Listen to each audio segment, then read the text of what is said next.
언제부터였을까요? 같은 집에 살면서도 서로의 눈을 마주치지 못하게 된 게 아침 식탁에 마주 앉아도 나누는 말은 밥 먹어라, 약 챙겨 먹어 그것뿐입니다. 40년을 함께 살았는데 이제는 같은 공간에 있어도 각자 다른 세상에 사는 것 같습니다. 여러분도 혹시 이런 마음의 거리를 느끼고 계신가요? 처음 만났을 때가 생각납니다. 그때는 손을 잡는 것만으로도 설렜고 눈만 마주쳐도 무슨 생각을 하는지 알 것 같았죠. 평생 이 사람과 함께라면 외롭지 않겠다고 생각했습니다. 그런데 어느 순간부터 서로가 서로에게 가장 먼 사람이 되어버렸습니다. 이건 비단 부부 사이만의 이야기가 아닙니다. 자식과의 관계, 오랜 친구와의 관계도 마찬가지입니다. 마음의 거리가 생긴 건 하루아침에 일어난 일이 아닙니다. 작은 오해들이 쌓이고 표현하지 못한 서운함들이 켜켜이 쌓여서 어느새 벽이 되어버린 겁니다. 저 사람은 나를 이해 못해, 말해봤자 소용없어, 이제는 변하지 않을 거야. 이런 생각들이 우리 사이를 점점 더 멀게 만들었습니다.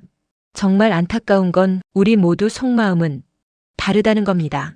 솔직히 우리 세대는 너무 바쁘게 살아왔습니다.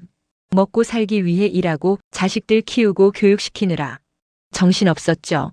나중에 좀 더 여유가 생기면 대화하고 마음을 나누자고 생각했습니다. 그런데 그 나중에가 이제 와버렸습니다. 이제는 시간이 있는데 어떻게 다가가야 할지 모르겠습니다. 무슨 말부터 해야 할지, 어떻게 마음을 열어야 할지 오히려 더 어렵게 느껴집니다. 하지만 여러분, 제가 오늘 이 영상을 만든 이유는 희망을 전하기 위해서입니다. 늦지 않았습니다. 정말입니다. 70대, 80대에도 관계는 다시 회복될 수 있습니다. 제가 직접 경험했고 제 주변의 많은 분들이 실제로 변화를 만들어냈습니다. 마음의 거리를 좁히는 건 생각보다 큰 일이 아닐 수도 있습니다. 작은 용기, 작은 변화에서 시작됩니다. 첫 번째로 필요한 건 경청입니다. 상대방의 말을 정말로 듣는 겁니다. 우리는 오래 살다 보니 상대방이 무슨 말을 할지 다 안다고 착각합니다. 그래서 끝까지 듣지 않고 중간에 말을 자르거나 듣는 척만 하고 딴 생각을 하죠. 하지만 진짜 듣는다는 건 상대방의 말 속에 담긴 감정까지 느끼려고 노력하는 겁니다. 아, 이 사람이 이런 마음이었구나 하고 이해하는 겁니다. 두 번째는 작은 표현입니다. 사랑해, 고마워라는 큰 말이 아니어도 괜찮습니다. 커피 한 잔 건네주며 오늘 날씨 좋네, 함께 산책하며 저 꽃 예쁘다, 이런 작은 나눔이 쌓이면 마음의 문이 조금씩 열립니다. 처음엔 어색할 수 있습니다. 40년 만에 하는 말이 서툴고 부끄러울 수 있죠. 하지만 그 어색함을 뚫고 나가는 용기가 필요합니다. 김영희 할머니 75세의 이야기입니다. 할머니는 남편과 10년 넘게 대화다운 대화를 나누지 못했다고 합니다.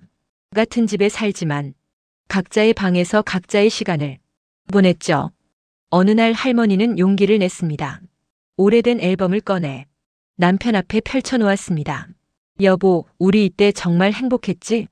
단 한마디였습니다. 그런데 그 한마디가 10년을 녹였습니다. 할아버지는 처음엔 퉁명스럽게 그랬지 하고 대답했다고 합니다. 하지만 앨범을 넘기며 사진 한 장 한 장을 보다가 어느새 둘은 옛 이야기를 나누고 있었습니다.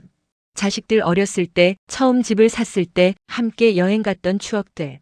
그날 저녁 10년 만에 처음으로 손을 잡았다고 합니다. 이제 할머니 부부는 매일 아침 함께 산책하고 저녁엔 함께 TV를 보며 이야기를 나눕니다. 다음 이야기는 파트 2에서 계속됩니다. 아직 끝나지 않은 당신의 빛나는 인생을 응원합니다. 다음 영상에서는 더 깊은 이야기 챕터 5 자식과의 거리로 이어집니다. 구독과 좋아요, 알림 설정해 두시면 다음 좋은 이야기도 편하게 만나보실 수 있습니다. 시청해 주셔서 감사합니다.